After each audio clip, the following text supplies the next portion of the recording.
Hello and welcome to this training tutorial on the Retro Series R10 light by Spire Electrics. By now, you've been through the steps to check your site, fit the quick connect plug and install the R10 Series mounting bracket, so you're ready to move on to the final stages of installation. As always though, if you haven't watched the other videos in our series, be sure to go back and check them out first before you install your first Retro Series light, as there's lots of helpful tips throughout the series to help make sure your Retro Series light installs quickly and easily first time round.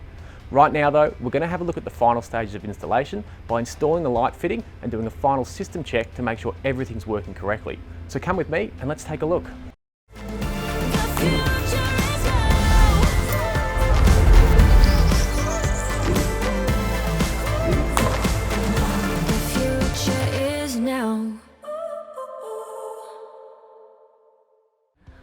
Now that you've installed the mounting bracket and your quick connect plug is ready to go, you're ready to connect the R10 light and install it into the pool.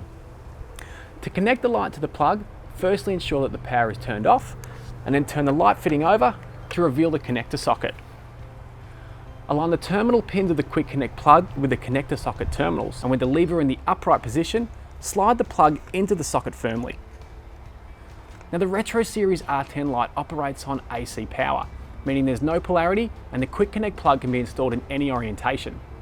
So once the plug's in position, simply fold the lever up until it locks into place.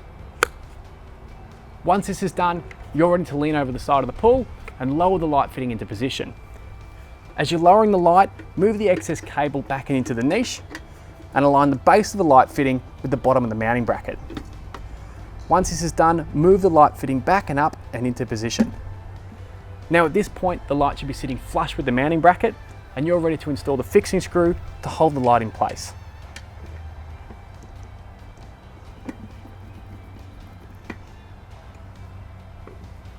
Now that the light is installed, you're ready to do the final system check to make sure everything's working correctly. To do this, simply turn the power on to the light to make sure it's illuminating. For multi-plus models, you can also turn the power switch off and back on to cycle through the various colours and shows. If the lights are being connected to a supported pool controller, you can now go through the steps to program the R10 Multi-Plus light to talk directly with the controller, allowing the homeowner to control colours and shows from the controller's PDA or mobile application.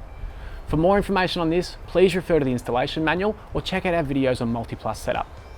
Thanks for watching this video series on the Retro Series R10 light.